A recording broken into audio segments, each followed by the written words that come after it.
Assalamualaikum warahmatullahi wabarakatuh. Apa kabar? Kembali berjumpa dengan saya Hersman Arif dari Forum News Network.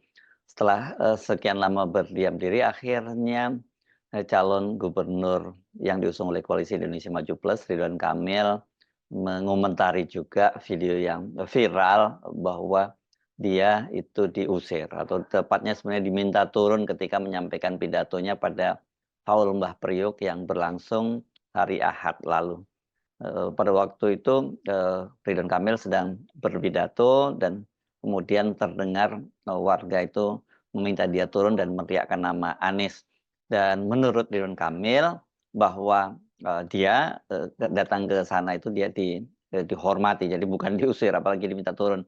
Mengapa dia menyatakan dia dihormati? Karena dia diundang ke acara tersebut dan kemudian diberi panggung, eee, dan kemudian dia menyampaikan pidatonya.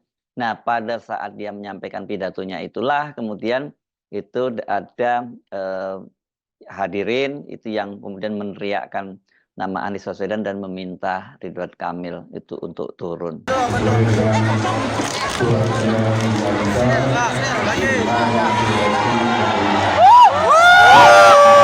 Turun, turun. Anies.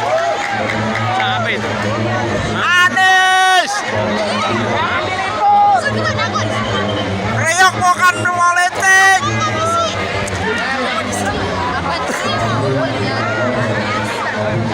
Pulang, pulang. Pulang, woi. Pulang, golput aja, golput. Video ini, sangat viral ya dan kemudian, merupakan salah satu, disebutkan sebagai salah satu bukti bahwa Ridwan Kamil itu ditolak oleh warga Jakarta.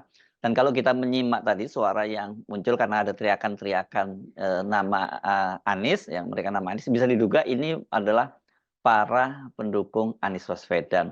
Memang soal, pendukung Anies Baswedan yang sangat kecewa ini sekarang menjadi PR, berat bagi Ridwan Kamil dan juga PKS yang ikut mengusung Ridwan Kamil dan menempatkan, Suswono kadernya sebagai calon wakil gubernur. Ini memang, penolakan dari warga Jakarta, terhadap, Ridwan Kamil ini, harus sejak awal memang mesti mereka identifikasi karena kalau tidak ini bisa jadi satu ancaman dan, bisa membuat, pasangan Ridwan Kamil dan Suswono ini kalau tidak hati-hati bisa dikalahkan oleh pasangan, Pramono dan Rano karena, resistensi terhadap Ridwan Kamil dan Suswono itu kelihatannya lebih tinggi. Meskipun pendukung mereka, itu jumlahnya pasti dipastikan lebih besar ketimbang, Pramono Anung dan Rano Karno, tetapi resistensi terhadap Ridwan Kamil dan Suswono ini juga sangat besar.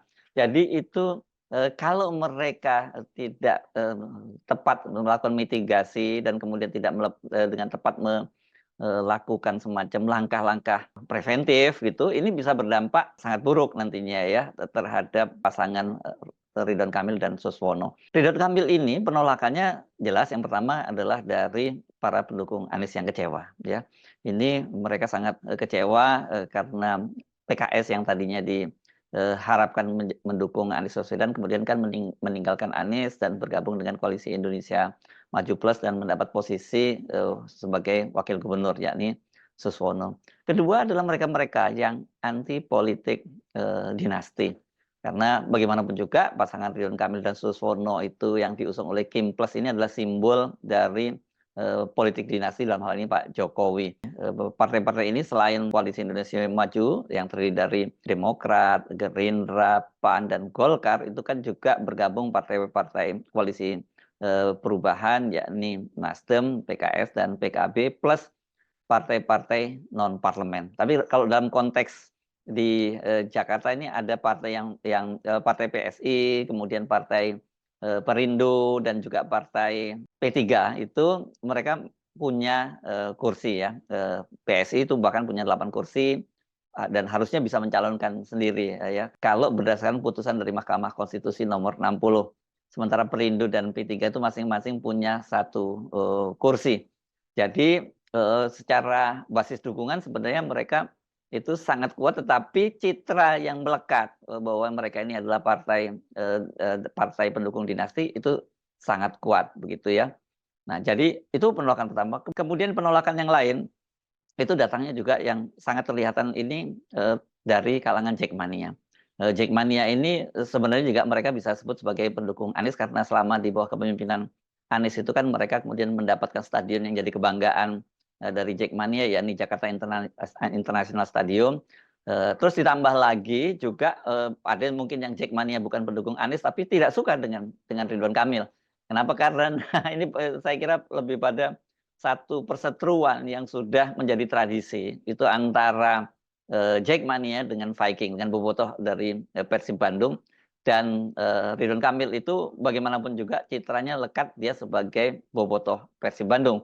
Ini kalau di mana ya? Kalau di Spanyol mungkin ini perseteruan antara Barcelona dengan Real Madrid gitu ya.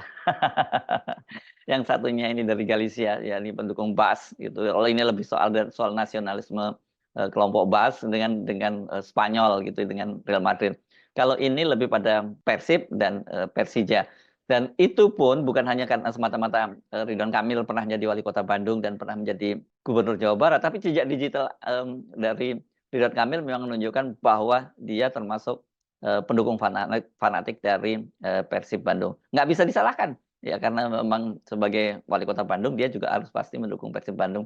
Dan yang ketiga ini berkaitan dengan jejak masa lalu dari Ridwan Kamil gitu yang dari cuitan-cuitan di akun Twitternya di masa lalu itu yang menunjukkan bahwa dia itu figur yang sedikit dinilai chauvinis gitu, yang terlalu memandang rendah warga Jakarta, dan ini kemudian jadi persoalan buat warga Jakarta. Di luar itu kalau soal cuitan ini kan yang juga membuat banyak orang makin resisten terhadap Ridwan Kamil karena cuitan-cuitan di masa lalunya itu terkesan ya Ridwan Kamil ini kurang etis ya, kurang pantas ya di cuitannya karena dia banyak hal yang dianggap menjurus ke hal-hal yang bersifat porno gitu.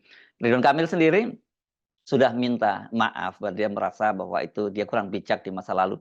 Tapi tetap saja itu sulit untuk diterima oleh warga Jakarta. Jadi PR dari Ridwan Kamil itu cukup berat dan itu kan terlihat tadi soal teriakan di acaranya Mbah Priok dan juga poster-poster ini. Poster-poster penolakan terhadap Ridwan Kamil itu kan bertebaran di Jakarta. Jadi ini nggak main-main. Memang Ridwan Kamil sekarang selain diusung Koalisi Indonesia Maju Plus, di dalam itu ada PKS yang punya basis yang cukup kuat. Nah ini PKS pun sekarang saya kira sedang melakukan konsolidasi secara serius dan mereka harus melakukan mitigasi seberapa jauh ini para pendukung PKS itu akan meninggalkan Ridwan Kamil dan Suswono dan lebih memilih mencoblos semua kertas suara ketimbang memberikan suaranya kepada Ridwan Kamil dan Suswono. Karena kalau dari survei-survei sebelumnya jelas itu menunjukkan bahwa pemilih PKS itu mayoritas itu hampir 100% karena 94% lebih itu ada yang menyebutnya 94, ada yang menyebutnya 95% itu akan memilih Anies Baswedan ketimbang memilih Ridwan Kamil. Jadi apakah kemudian PKS juga itu berhasil melakukan konsolidasi dan kemudian menarik kembali para pendukungnya kembali untuk mendukung Ridwan Kamil dan Suswono karena toh ada kader PKS di situ yakni Suswono. Jadi kalau PKS saya kira lebih pada mesin politik itu yang harus bekerja karena Suswono sendiri sebagai kader itu kendati dia pernah menjadi seorang menteri di kabinetnya SBY tapi namanya kan tidak cukup populer dan Suswono ini adalah figur kompromi gitu ya. Dia juga tidak pernah jadi di Dapil Jakarta misalnya ketika dia menjadi anggota legislatif di era ketika masih dia menjadi anggota DPR. Jadi memang ini cukup berat ya posisi Ridwan Kamil dan Suswono itu di tengah-tengah penolakan yang sangat keras terhadap Ridwan Kamil. Hanya saja kan mereka ini diuntungkan karena PDIP yang ini tadinya jadi kompetitor yang sudah berhasil disingkirkan tapi kembali bisa mengusung calon setelah putusan Mahkamah Konstitusi itu tidak jadi mengusung Anies Baswedan. Karena yang diusung akhirnya adalah pasangan Pramono Anung dan Rano Karno yang saya dalam berbagai konten sebelumnya menyebut ini bukan pasangan yang serius untuk menjadi penantang dari Ridwan Kamil dan Suswono. Jadi peluangnya itu masih besar, tetapi ya, kalau sejak dini tidak ditangani dengan benar, ini bisa saja menjadi bencana. Dan saya membaca ada komentar-komentar supaya Ridwan Kamil itu mendekati Anies Baswedan untuk agar mereka ini, agar Anies Baswedan bisa membantu untuk tetap meyakinkan para pendukungnya memilih pasangan Ridwan Kamil dan Susono. Tapi saya kira itu situasinya sangat sulit ya sekarang ini karena jangankan Ridwan Kamil, dengan PKS pun itu muncul semacam ketegangan ya. Kita lihat polemik-polemik yang bermunculan di media maupun di media sosial. Misalnya soal PKS itu oleh para pendukung Anies dianggap selalu menyalah-nyalahkan Anies berkaitan dengan gagalnya mereka mengusung Anies dan Sohibul Iman, yakni kader internal PKS beberapa waktu yang lalu, karena Anies itu disebut dia tidak bisa mendapatkan tambahan kursi baru.